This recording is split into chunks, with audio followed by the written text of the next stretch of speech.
أعوذ بالله من الشيطان الرجيم بسم الله الرحمن الرحيم الحمد لله رب العالمين ثم الصلاة والسلام على المبعوث رحمة للعالمين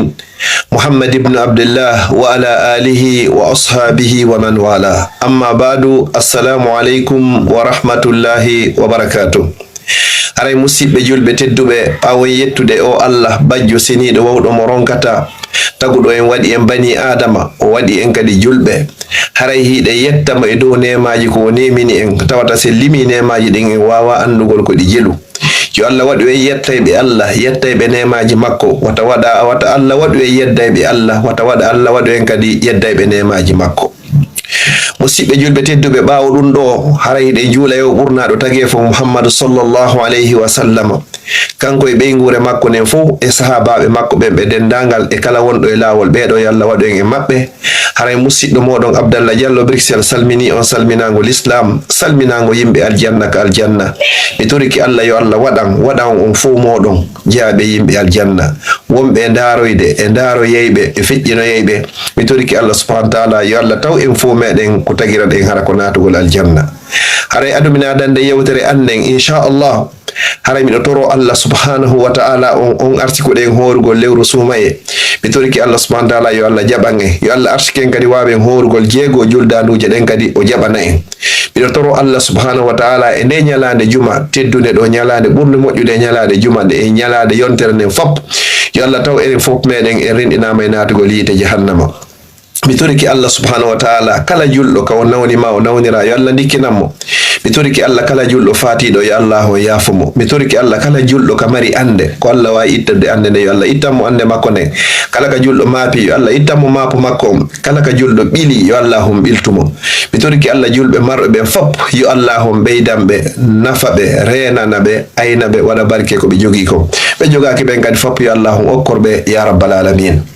musidɓe julɓe tedduɓe mi toriki Allah subhanahu wa ta'ala e nde ñalade teddude ɗo ɓe mawɓe mum faati foppo yo Allah o yaafoɓe yo Allah yaafo mawɓe am ɓe yaafo mawɓe moɗon ɓe yaafo dennagal mo mawɗo mum faati yo Allah ɓoyni du en e wuruɓen ɓoyni daw onon kadi e maɓɓe ha wawa so tawi lutta ya rabbal alamin yo Allah wurno en haka gurna moƴƴani en Allah mi torikema ñande tawata ko nde mayde woni ko moƴƴani men Allah mi torikema ƴettitumen nde ñande innaka ala kulli shay'in qadir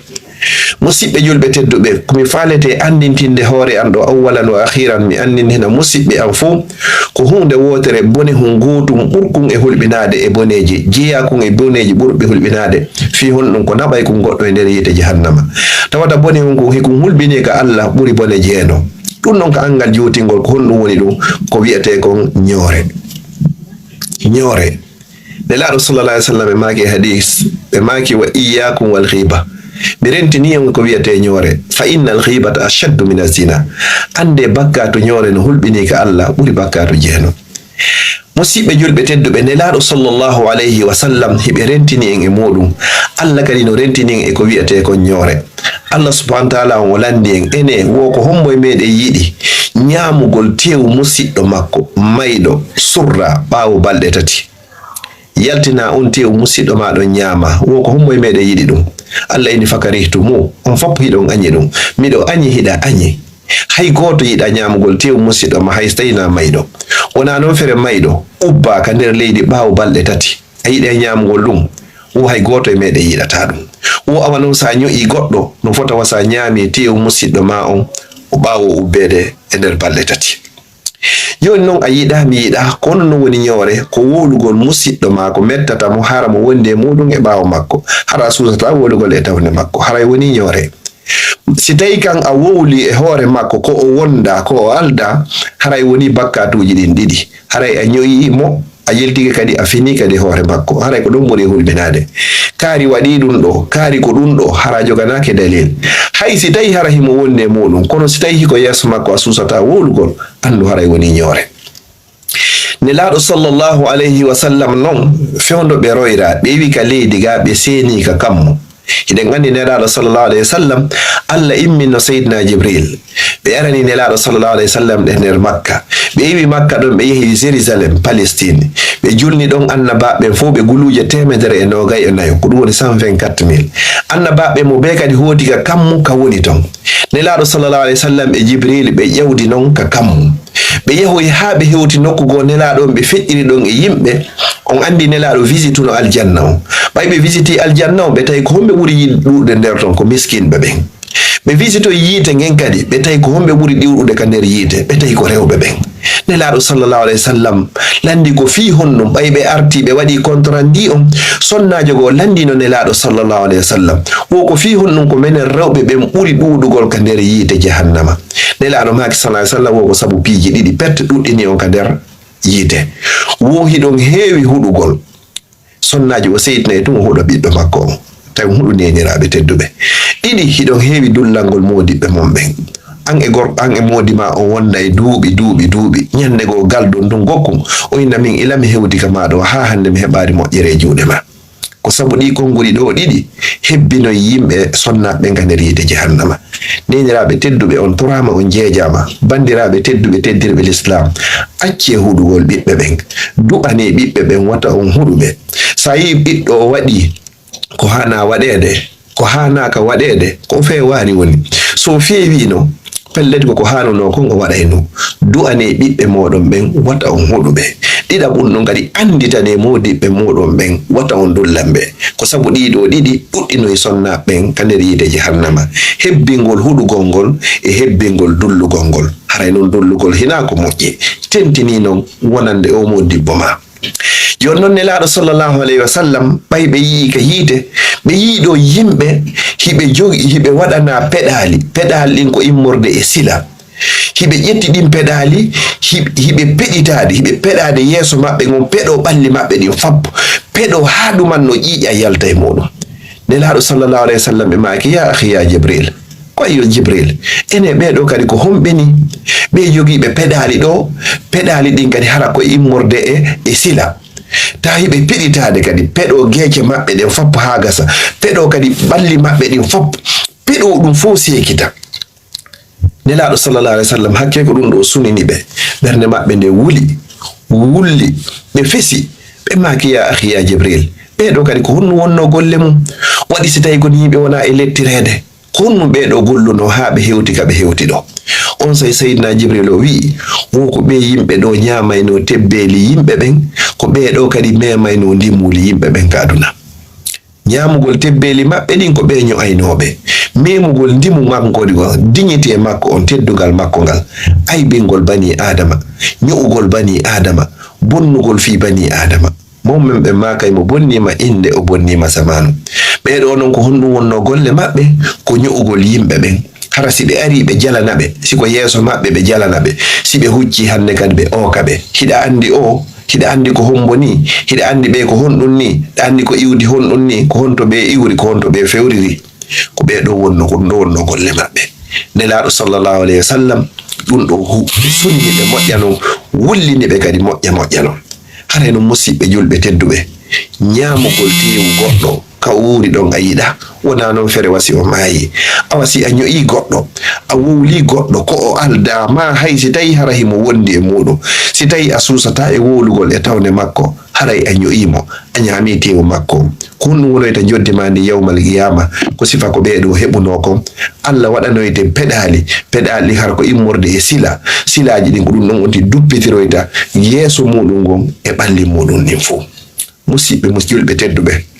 allah no inni ka deftere makko, wala takfu ma laysa laka bihi ilmu, wata wuulu hay e hunde ko alanama gandal, ko amara gada dalile muɗum wata wuulu. yimɓe ɓen fappo kullukum min adam wa adam min turab, on fappo moɗon ko iwɗon koye adama le ko iwi koye bulbulde. nelaɗo sallallahu alayhi wa sallam ɓe maki la fadla li arabiyin ala ajamiyin wala aswadin ala abyadin illa bittaqwa wal amalu salih. wo on fo moɗon koye adama iwɗon, adama koye bulbulde. wo ɓural ala na arabujo e hoore ɓalejo, wona ɓalejo e hoore danejo, wona danejo e hoore ɓalejo. wo si wona sabu kulol allah e gollal moƴƴal. nelaɗo sallallahu alaihi wasallam ɓe maki hadisi selluɗo inna allaha no allah la yanzuru ila suwarikum o darata mbaɗiji mon ɗin hiɗa laba maɗa kani wala ila ajsamikum wona faade e ɓalli moɗi ko e ɓalejo mo aka danejo ko a sosojo ko a maninkajo ko a pullo ko a gersejo ko a sénégalejo o darata ɗum ɗo fop walakin yanzuru ila qulubikum ko darata ko faade e ɓerɗe moɗon ɗen wa amalikum e golleji moɗon ɗin si tawi ɓernde nden nde moƴƴi golle ɗen moƴƴi bani adama on o moƴƴi si tawi ɓernde nden nde boni golle ɗen ɗe boni bani adama on haray o boni nelaɗo sallallahu alayhi wa sallam ɓe maaki wo huyre wotere hino e ɓandu bani adama si nden huyre ɗon moƴƴi haray o fop makko ɓandu ndu fop moƴƴi si nden huyre ɗon boni haray o fop makko o boni ɓe landa ko wonde nde on ɓe maaki alqalbu ko ɓernde nden bani adama ko ɓernde nden si ɓernde nden moƴƴi haray o moƴƴi si ɗon boni haray fop kadi boni nelaɗo sallallahu alayhi wa sallam ɓe maaki ko ɓurata naadoyde yimɓe ɓen fop aljanna ko kulol allah e moƴƴugol jikku ko ɓurata naadoyde yimɓe ɓen kadi fop yiite jahannama ko honɗum ko ɗengal ngal e awra on haray musidɓe julɓe tedduɓe wattanen hakkille enen naatayɓe Facebook hendo ton information ji saakita ɗin ɗon wowla e hoore mo anduɗa e ko a anda wowla bagam moɗa fefinoɗa liɓa e hoore musidɗo ma julɗo e hoore tawata ko o alda hande o alda jango hara pellet si tawi himo yeeso ma a susata wowlugol ma haysi a wowli a andi lorray mo ɗum ɗon himo añi ɗum ɗon andu haray woni ñoore jon noon ɓeeɗo ay nelaɗo sallallahu alaihi wasallam rewriɗo ɓe yi ɓeɗo no lettirede ɗe lette ɗo haray na sabu bakkatuji buyi ko sabu ko ɓe ño'ayno kon ɗiɗa ɓunnu ko ɓe memayno kadi teddule yimɓe ɓen mi toriki allah subhanahu wa ta'ala yo allah on hiwa julɓe ɓen fop danda en o bakkatu naɓayɗo yiide jahannama ɗo yo allah o yaafo en o laɓɓina en o tabintina en o wurna en koye julɓe o yettita en koyen gomɗinɓe mi torike subhanahu wa ta'ala yo allah waɗ golleji meɗen ni fop har ko sabi makko har ko sabi allah wonɗen e gollirde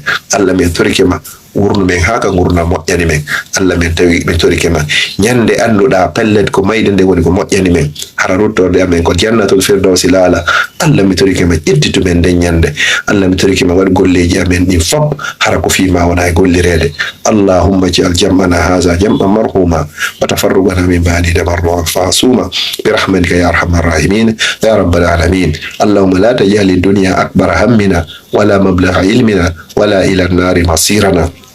اللهم لا تسلط علينا بذنوبنا من لا يخافك فينا ولا يرحمنا برحمتك يا أرحم الراحمين وصلى الله وسلم وبارك على نبينا محمد وعلى آله وصحبه وسلم تسليما كثيرا وآخر دعوانا الحمد لله رب العالمين.